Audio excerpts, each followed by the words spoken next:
राम राम। सबसे पहले आप सब लोगों को मां सीता की नवमी की हार्दिक बधाई।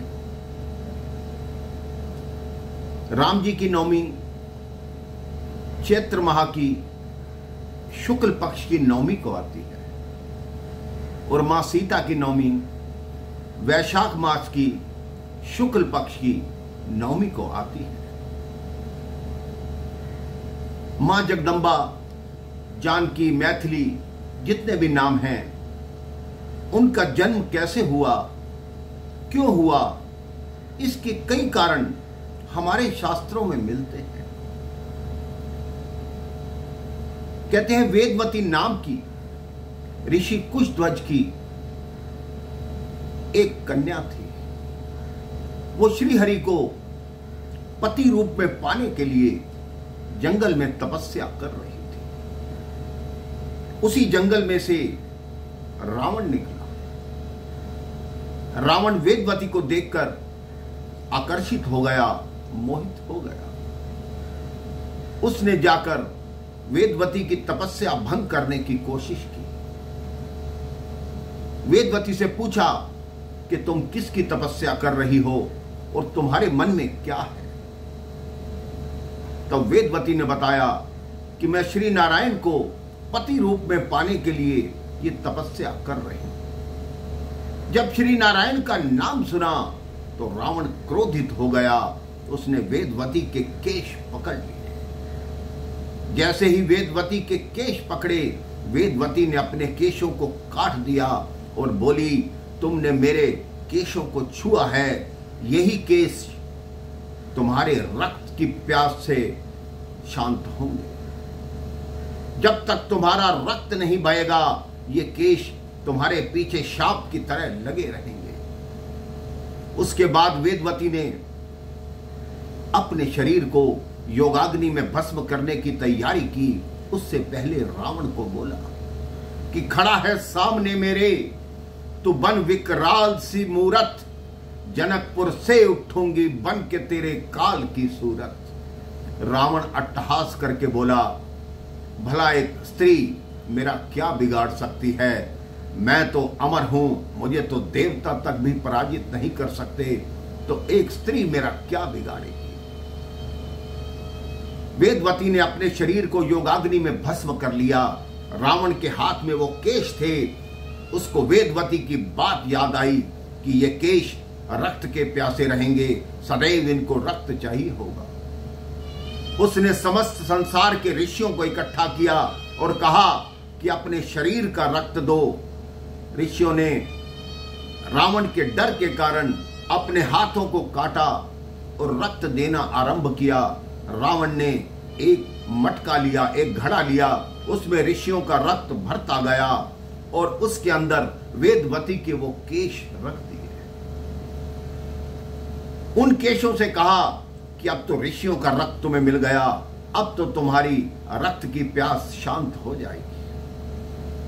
अब कई ज्ञानियों ने रावण को कहा कि ये मटका, ये घड़ा तुम जहां पे रखोगे वहां अकाल पड़ जाएगा, प्रलय आ जाएगी।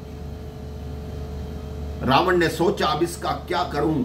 तब किसी ने उसको सलाह दी कि इसको इस धरती पर केवल एक ही राजा है जो इसके जो भी दुष्परिणाम होंगे उसको भुगत सकता है।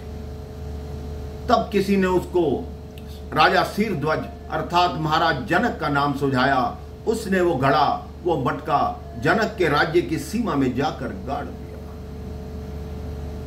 अब राजा जनक के नगर में, देश में सूखा पड़ गया, अकाल पड़ गया। उनके राजकोष खाली होने लगे। उन्होंने बहुत प्रयास किया कि किसी तरह प्रजा की भूख मिट सके, प्यास मिट सके, लेकिन प्रजा हाहाकार करने लगी। तब उनके गुरु शतानंद ने उनको सलाह दी कि आप ऐसा कीजिए, एक सोने का हल बनवाइए और खेत में जाकर उस हल को जोतिए, देखिए आपकी मनोकामना अवश्य पूर्ण होगी।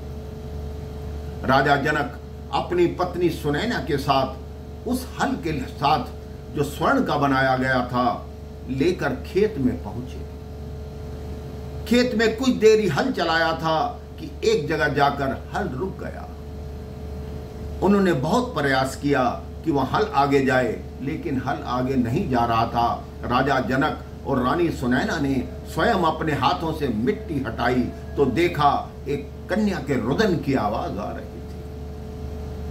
जैसे ही उस जगह को खोदा गया, अपने हाथों से मिट्टी हटाई गई, तो उसने देखा कि एक सुंदर कन्या एक घट के अंदर है। उन्होंने उस घट को बाहर निकाला, एक टोकरी मंगाई गई, उसको फूलों से सजाया गया, उस कन्या को बाहर रखा गया।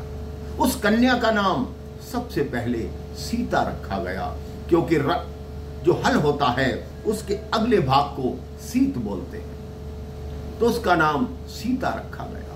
कई लोग शंका करते हैं कि मां लक्ष्मी ने धरती से ही क्यों अवतार लिया। तो मेरे भाई बहन, किसी मां की कोख में इतनी शक्ति नहीं जो महाशक्ति को अपनी कोख में समा सके। इसलिए मां पृथ्वी के गर्भ से मां जानकी का जन्म हुआ। मां जानकी बाल्यकाल से ही इतनी गुणवान थी, इतनी गुणवती थी कि उनके गुण क्या बताएं। जब आगे राम कथा करूंगा तब मां जानकी के बारे में आपको विस्तृत जानकारी दूंगा। आज आप सबको मां जानकी की जन्म नवमी की हार्दिक बधाई हो।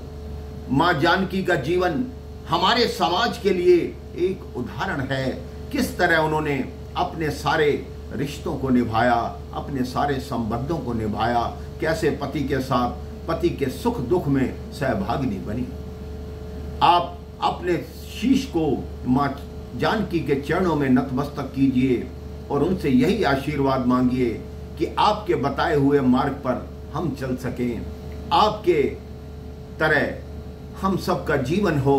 आप जैसे त्याग की देवी थी, हमारे मन में भी त्याग की भावना आए। राम राम, जय सिया राम।